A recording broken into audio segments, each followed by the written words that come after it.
మా దగ్గర హైదరాబాద్లో 3 రోజుల నుంచి చాలా విపరీతంగా వర్షం పడుతుంది. చూడండి ఎంత ఘోరంగా పడుతుందో. పైన మెరుపులు కనబడుతున్నాయి కానీ మీకు ఏముంది, మబ్బులు ఎట్లా కనబడుతున్నాయి, నల్లగా మెరుపులు చూసినా ఎలా వస్తున్నాయో. ఎట్లా పడుతుందంటే ఒక రేంజ్లో వాన పడుతుంది. కాకపోతే నేను అందరికీ నా మనవి ఏంటంటే ఈ వర్షంలో చాలా జాగ్రత్తగా ఉండండి, బయటికి వెళ్ళకండి. మ్యాక్సిమం వెహికల్ అయితే అస్సలు వెళ్ళకండి. ఎక్కడన్నా మీరు బయట నుంచి వచ్చింటే మాత్రం వెహికల్ మీద అక్కడ ఆగండి, ఏం పర్వాలేదు కొద్దిసేపు అయినా. అదే మీకు తెలిసిన రూట్ అయితే పర్వాలేదు తీసేయండి. ఎందుకంటే ఈ వాటర్ వాన ఫుల్ పడుతుంది కదా, దీనివల్ల రోడ్ల పైన ఫుల్ వాటర్ జమ అయిపోయి మీకు ఎక్కడ గుంతుందో అర్థం కాదు, ఎక్కడ మ్యాన్హోల్ ఓపెన్ ఉన్నాయో అర్థం కాదు. సో చాలా జాగ్రత్తగా రండి. ఇంకోటి స్పీడ్ కూడా చాలా తగ్గించుకొని రండి. కార్లో ఉన్న వాళ్ళైతే ఖచ్చితంగా మన వైపర్లు ఉంటాయి కదా, అవి వేసుకొని రండి, కానీ నిదానంగా రండి. చూపిస్తాం మీకు ఎంత ఘోరంగా వాన పడుతుందో. చూస్తున్నారా, చాలా అంటే చాలా ఘోరంగా పడుతుంది.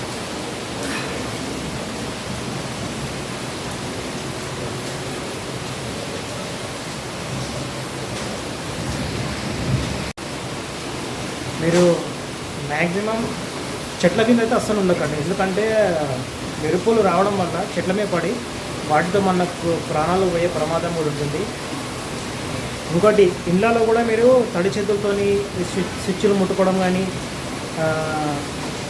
చెప్పులు వేసుకొని మామూలుగా పాలసీ బండలు ఉంటాయి కదా, వాటిని స్పీడ్ నడవడం కానీ చేయకండి.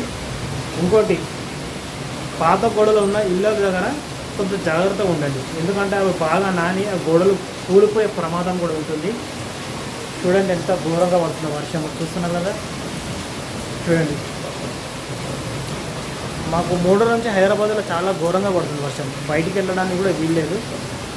అయితే మీరు షాప్కి అక్కడికి వెళ్తే మాత్రం పర్వాలేదు, రెయిన్ కోట్లు వేసుకొని వెళ్ళండి.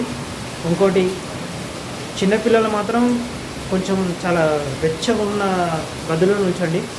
ఎందుకంటే ఈ వాతావరణానికి జ్వరాలు జలుబు కూడా రావచ్చు. నన్ను ముఖ్యంగా నేను చెప్పేది ఏంటంటే ట్రావెల్ చేసే వాళ్ళ గురించి నా బాధ అంతా. వాళ్ళు ఎంత జాగ్రత్త ఉంటే అంత మంచిది, ఎందుకంటే ఎవరిదైనా ప్రాణమే. ఇంకోటి చెట్ల కింద కూడా ఎక్కువ నించోకండి, ఎందుకంటే చెట్లు విరిగిపోయే ప్రమాదం కూడా ఉంటుంది. తెలిసిన రూట్లకెళ్ళి మ్యాక్సిమం రావడానికి ప్రయత్నించండి. ఎందుకంటే మనకు తెలిసిన రూట్లకెళ్ళి ఎక్కడ హోల్ ఉంటుంది, ఎక్కడ ఓపెన్ ఉంటుంది అని మనకు తెలుస్తుంది కదా. నేను చెప్పేది ఇదే. కానీ మాకు 3 రోజుల నుంచి అయితే ఎంత ఘోరంగా పడుతుందంటే వర్షము చాలా ఘోరంగా పడుతుంది. సరిగ్గా 6:30కి మొదలవుతుంది, లేకుంటే 7కి మొదలవుతుంది, 8కి వర్షం మొదలైందంటే చాలా ఘోరంగా ఉంటుంది. చాలామందికి వర్షం అంటే చాలా ఇష్టం, చాలామంది ఎంజాయ్ చేస్తారు వర్షంలో. కాకపోతే వర్షంలో ప్రాణాలు పోయే కూడా ప్రమాదం ఉంటుంది. పోల్లు, ఈ కరెంటు పోల్ ఉన్నాయి కదా చూడండి, ఇంకా కరెంటు పోల్ కనబడుతుంది కదా, ఆ పోల్ దగ్గరికి మ్యాక్సిమం వెళ్ళకండి. ఎందుకంటే తడి వల్ల మీకు అక్కడ పోల్ మీద తడి వల్ల కూడా మీకు కరెంట్ షాక్ కొట్టే ప్రమాదం ఉంటుంది. నేను ఈ వీడియోని చేయడానికి కారణం ఏంటంటే జాగ్రత్త ఉండండి అంతే, ఎవరిదైనా ప్రాణమే. ఇంకోటి పాపం ఈ వర్షాకాలానికి ఇళ్ళ గుడిసెలు ఉంటాయి కదా, వాళ్ళకి చాలా ఇబ్బంది అబ్బా. పాపం ఆ వర్షానికి గుడిసెలకి నీళ్ళు పడి మొత్తం పచ్చి అయిపోయి వర్షానికి చలి పెడుతుంటారు, వణుకుంటుంటారు, చాలా ఇబ్బంది పడుతుంటారు వాళ్ళు. పాపం వాళ్ళు ఎట్లుంటారో ఏమో ఆ ఏరియాలో. పాపం అంటే చాలా బాధ అనిపిస్తుంది వాళ్ళ గురించి ఆలోచిస్తుంటే కూడా. కానీ ఇంత ఘోరంగా మాత్రం వర్షము చాలా నాకైతే ఊహించుకోలేకపోతున్నా. ఈ రోడ్లపైన ఎంత వాటర్ తెలుసా బాబా. కొందరైతే బైక్ల మీద వాటర్ ఉన్నాయని ఇంకా స్పీడ్ పోతుంది. అది ఏడ గుంటుందో తెలియదు, ఏముంటుందో తెలియదు. అలా వాటర్ అంటే చక్కగా ప్రాణాలే పోతాయి. జాగ్రత్త. చూస్తారు కదా ఆకాశంలో అయితే మెరుపులు ఒక రేంజ్లో వస్తుంది. చూసారా మెరుపులు మొత్తం ఆకాశంలో. ఈ వీడియో ఖచ్చితంగా మీరు జాగ్రత్త పాటించాల్సిందే. ఇలా వచ్చిన మెరుపులు. ఈ ఇంకోటి పైన మిద్దె పైన కూడా మనకి చిన్నగా నీళ్ళు పోవడానికి కింద ఉంటుంది కదా, పైన చిన్న ఒక చిప్పలాగా కూడా పెడతాం, అంటే చెత్త గిన్నె రాకుండా. అది తీసేసేయండి. అది తీసేస్తే నీళ్ళు అనేది డైరెక్ట్ హోళ్ళకి వచ్చేస్తాయి. మనకు మిద్ద మీద కూడా నీళ్ళు ఆగాయి మనకి. ఆ పని చేయండి. వర్షాకాలం మాత్రం బైక్ల మీద, కార్లల్లో, రోడ్డు మీదైనా సరే ఎక్కడికైనా వెళ్ళినా సరే జాగ్రత్తగా వెళ్ళండి ప్లీజ్. నా రిక్వెస్ట్ ఇది. చాలా జాగ్రత్త వెళ్ళండి. Okay, bye.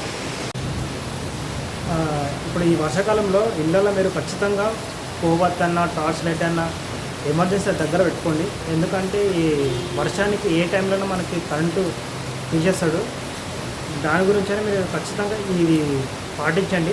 టార్చ్ లైట్ అన్న, కోవత్ అన్న అందుబాటులో పెట్టుకోండి. ఇంకోటి, ఈ వర్షానికి ఇంకోటి ఏంటంటే, ఈ వర్షానికి రోడ్ల మీద నివసించే వాళ్ళు కూడా ఈ వర్షానికి ఎట్లుంటారో ఏమో పాపం, వాళ్ళు కూడా ఎంత ఇబ్బంది పడుతుందో నాకు అదే అనిపిస్తుంది. చాలా వాళ్ళ గురించి ఆలోచిస్తారు, చాలా బాధ అనిపిస్తుంది.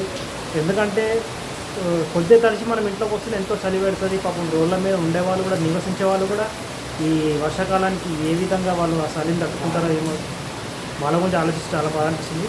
చూసారా నా వెనక ఏ విధంగా వర్షం పడుతుంది, చాలా ఘోరంగా పడుతుంది వర్షం. సో ఇంట్లో ఉండండి, జాగ్రత్త ఉండండి. ఈ వర్షాకాలం పడ్డప్పుడు నాకు ఈ రోడ్లు ఉంటాయి కదా, మెయిన్ రోడ్లు, సిమెంట్ రోడ్లు, దీనివల్ల ఒక్కోసారి అయితే ఏం ప్రయోజనం అనిపిస్తుంది.